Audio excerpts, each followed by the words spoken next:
For decades, fans of the Eagles have wondered about the truth behind the band's legendary internal conflicts, the silent tensions, the creative clashes, and the fragile friendships that made them both iconic and volatile. But now at 77, guitarist Joe Walsh has finally broken his silence about the man who has been both his bandmate and his biggest mystery, Don Henley. Their partnership defined an era of music, two men who couldn't be more different. Walsh, the wild and unpredictable guitar genius, and Henley, the calm, perfection-driven frontman. Together, they helped shape one of the most successful bands in history. Yet behind the harmonies of Hotel California and Life in the Fast Lane, there were moments of bitterness, ego, and deep unspoken respect. In a recent sit-down interview, Joe Walsh didn't hold back. His voice was reflective but heavy, the kind of tone that carries both pain and pride. For the first time, he revealed what really happened between him and Don Henley, from their creative tensions to the years of silence that nearly ended their friendship for good. What he said shocked even lifelong fans of the band. It wasn't just a confession about fame or music. It was a story about two men who spent their lives chasing perfection and learning, too late, that it came at a cost. This is the untold truth about Joe Walsh and Don Henley, a story of rivalry, loyalty, heartbreak, and forgiveness within. When Joe Walsh joined the Eagles in 1975, the band was already on the rise. But with his arrival came a new energy, electric, rebellious, and unpredictable. His blistering guitar solos and carefree humor instantly clashed with the perfectionist mindset of Don Henley and Glenn Frey. Henley, always calm and analytical, focused on detail. Every lyric, every harmony, every note had to be precise. Walsh, on the other hand, thrived in chaos. He brought spontaneity and danger to the band, something Henley admired and feared at the same time. Joe once said, "Don was like the architect. He'd build the house. I was the guy who came in and painted flames on it. Despite their differences, their chemistry on stage was undeniable." When Henley's haunting voice met Walsh's searing guitar lines, something magical happened. Songs like Hotel California became more than music. They became moments in time. But behind the success, the cracks were already forming. The long tours, the creative control battles, and the growing pressure of fame began to strain their relationship. Henley often pushed for structure and discipline, while Walsh felt stifled by rules. Joe's battle with addiction made things worse. There were nights he didn't show up, or when his wild behavior embarrassed the band. Henley, a man who valued professionalism above all, was torn between frustration and concern. Still, through it all, there was mutual respect. Henley once admitted privately that Walsh was the heart of the Eagles, the spark that kept their sound alive.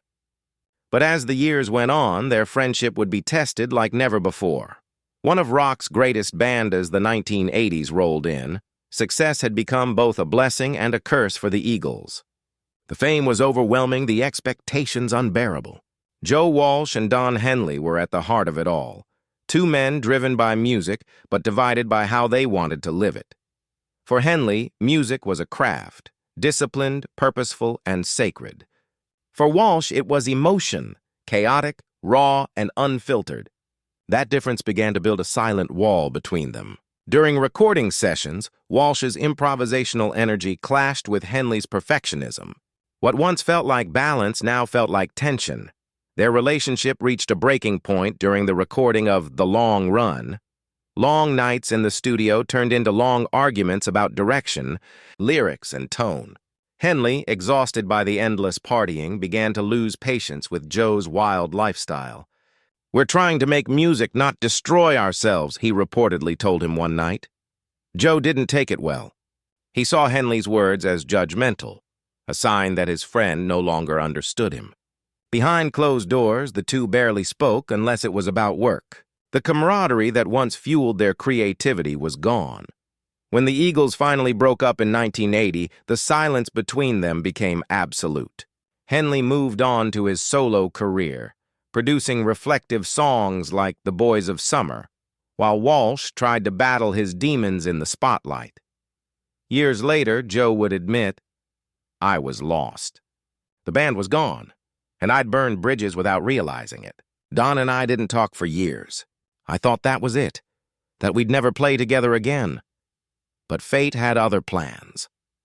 When the Eagles reunited in 1994 for Hell Freezes Over, the two men faced each other again after nearly 15 years. There was hesitation, even discomfort, but as soon as they picked up their instruments, something familiar sparked back to life. It wasn't forgiveness yet, but it was the start of something close. Music once again became the language they both understood. When the Eagles announced their reunion in 1994 under the cheeky title Hell Freezes Over, no one believed it would last. Old wounds ran deep, and time hadn't erased the bitterness that followed their breakup. But for Joe Walsh and Don Henley, it wasn't just about mending a band. It was about mending a bond that had once defined their lives. The first rehearsal was tense. Walsh showed up early, guitar in hand, cracking jokes to lighten the mood, while Henley arrived quietly, businesslike as ever. For a long moment, they simply stared at each other across the room. Then Joe strummed a few familiar chords, the opening of Life in the Fast Lane.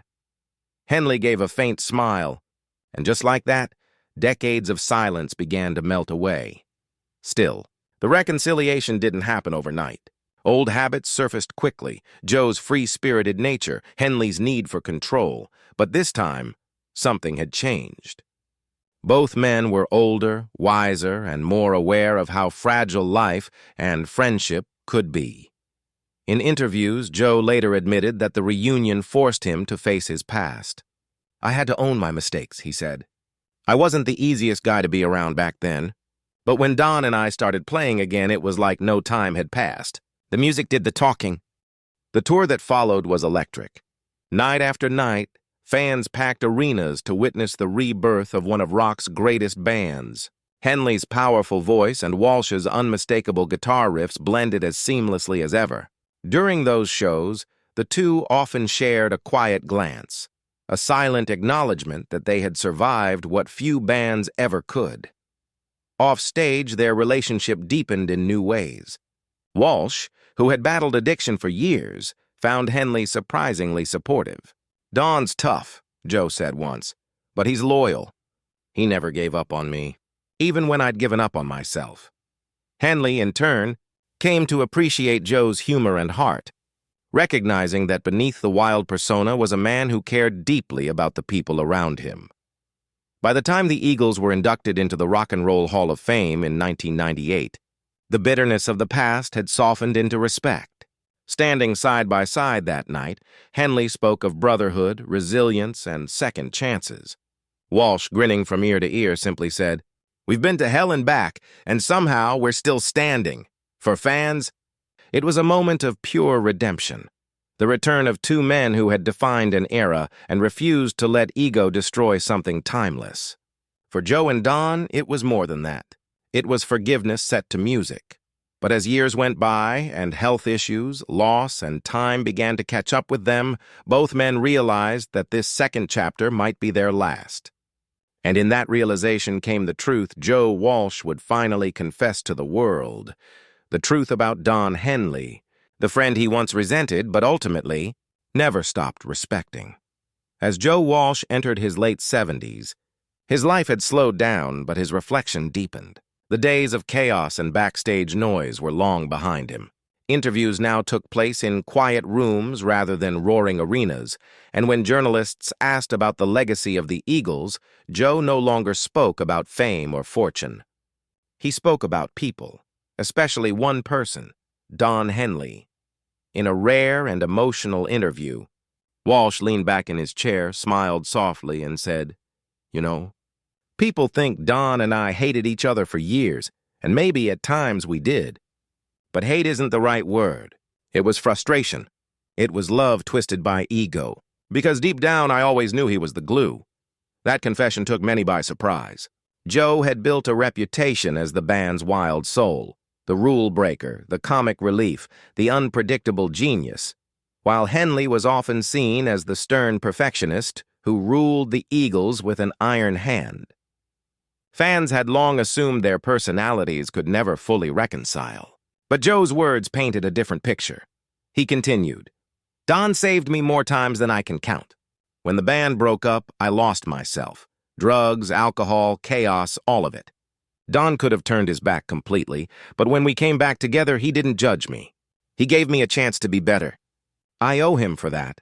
It was a raw admission, one that showed how years of friction had matured into a profound respect. Joe spoke not as a bandmate, but as a man who'd learned what loyalty truly means. "Don's tough," he said. "He doesn't sugarcoat things, but that's because he cares. He wants everything and everyone to be the best version possible. That's why our music lasted. That's why we lasted." As their final tours wrapped up, the two men often shared quiet moments backstage. No tension, no old grudges, just gratitude. Henley, in his own interviews, echoed the sentiment. "Joe's a survivor. He brought joy to this band and to my life. We've both changed, and we've learned to appreciate the miracle that we're still here, still playing, still friends." During one of their last shows together, before the lights dimmed and the crowd roared, Joe turned to Don and said, "We made it, brother." Henley smiled and nodded, a simple gesture that said more than words ever could. Fans watching that night may not have understood the full weight of that exchange, but for those two men, who had once been divided by fame, ego, and heartbreak, it was closure. It was forgiveness wrapped in melody, harmony, and decades of shared history. In the years that followed, Joe continued to honor Don Henley publicly, calling him the smartest man in rock and roll. And when asked what he wanted people to remember about their story, he simply said, "We fought, we laughed, we made mistakes, but we made music that will outlive us. Don taught me that music isn't about being perfect. It's about being honest, and that's something I'll carry forever." For fans who had watched the highs and lows of the Eagles unfold for nearly half a century, Joe's revelation brought everything full circle. The tension that once threatened to destroy them had instead given birth to one of the most enduring partnerships in rock history. One built not on perfection, but on forgiveness. And as the sun sets on their legendary careers, Joe Walsh's truth about Don Henley stands as a testament to brotherhood. Messy, complicated, but ultimately unbreakable.